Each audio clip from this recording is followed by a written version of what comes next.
I want to start out with the news we had that Saudi Arabia is seeing more of Citi nowadays. You've secured an investment banking license in Saudi. There's some talk that you're looking to get a retail banking license as well.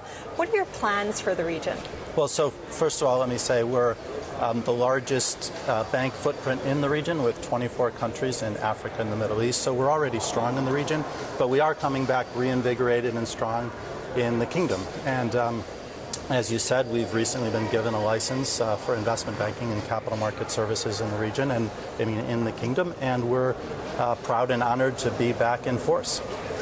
And in terms of some of the major events that we've seen in Saudi capital markets, we did, of course, have the mega bond sale. We had the $9 billion Sukuk issuance. Citi worked on both of those. Are we expecting more in terms of bond sales from Saudi? I think I'd say that the kingdom has large funding needs. They have a structural reform program, the 2030 plan, that is massive. The changes in the kingdom will be historic: privatization, fundraising, debt. And they'll lead and set the tone for the region. So the region's desire to get global capital markets or capital markets open in the region and access internationally will be led by the kingdom, but we're seeing it across the GCC. Good to see you, Jay. Let me pick up on that and follow up in terms of perhaps a forecast in terms of volume for issuances in the GCC this year. What are you expecting? So again, at this kind of Goldilocks oil range, we're expecting capital markets issuance from the sovereigns, from corporates, and from banks to continue to grow. We're expecting that it won't be just plain vanilla, but we'll see increased access to international capital markets. We'll see more equity. We'll see green bonds, and that won't just be out of the kingdom. That'll be the GCC region, the Arab countries following. So why don't we expand on that in terms of the opportunities outside of Saudi Arabia? How is it shaping up in the UAE, Kuwait, and Qatar? What stands out for you there? You know, we're here today for an initiative in Abu Dhabi, which we call Tech for Integrity, where we're really focused on fintech, and we're crowdsourcing the best ideas in the world in the tech space to fight corruption. So we're all over the theme of fintech. We think Abu Dhabi is a great place to host this event with Microsoft, IBM, Facebook, MasterCard, PwC, and others, where we've got 100 companies from all over the world that are presenting their best ideas to tackle corruption. And we think it's a theme that's critical for this region. Yeah, and we've seen that just recently, given the massive cyber attack that we've seen. How much of a concern is that for a big financial institution like Citi? Well, it's something we're extremely focused on. We think we have an incredibly talented team dedicated to cybersecurity around the world. It's one where we've put emphasis and focus for years, certainly preparing for these types of events, and certainly around the world. It's of concern to all financial institutions and corporates and governments alike. So in terms of priorities for your strategy in this part of the world, we talked about Saudi Arabia and about the United Arab Emirates and some of the others. Rank them in terms of your top three here.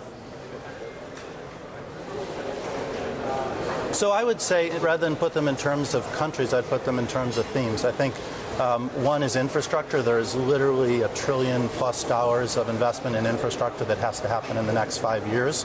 So we're focused on that. Second, we're focused on getting companies, sovereigns, banks into the global capital markets. You know, the Saudis, for example, on their exchange have 1% penetration of international investors into those markets. So we can deepen these capital markets, and that's a trend that we see and we're focused on across the region. And as I said, I think we're growing our base. We're deepening our coverage of companies, banks, and sovereigns in the region. But Jay, how competitive is the market right now? Because it feels like with the Aramco IPO coming up, everyone and their grandmothers wants a slice of the listing, right? Right.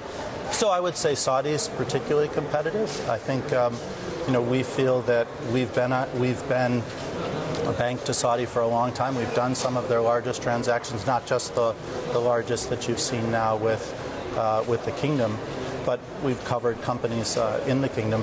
We see that growing, and we see that essentially think of it as the wallet expanding in a way that makes room for an awful lot of banks, and we're honored to be a part of that. We will compete with all we have, with the best, and are honored to have that chance with the kingdom. Jay, break down the capital markets and investment banking story in Saudi for us. Is it about oil price still? Is it about the company implementing financial reforms? Is it about it opening up to foreign investment? Which factor is the most important for you? Wow, so I would just say that the 2030 plan is bold. It cuts across all aspects of economics, finance, social life in the kingdom, and it is transformational, and it's the kind of thing that when you look at it in terms of the opportunities for the kingdom and a bank like Citi to help in all kinds of ways, to help their entrepreneurs, to help their business leaders, to look at access to funding and capital.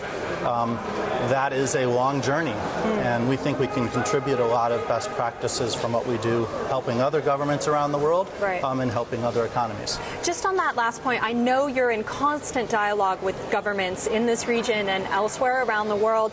When you speak to people here, what are their major concerns? What are their major challenges?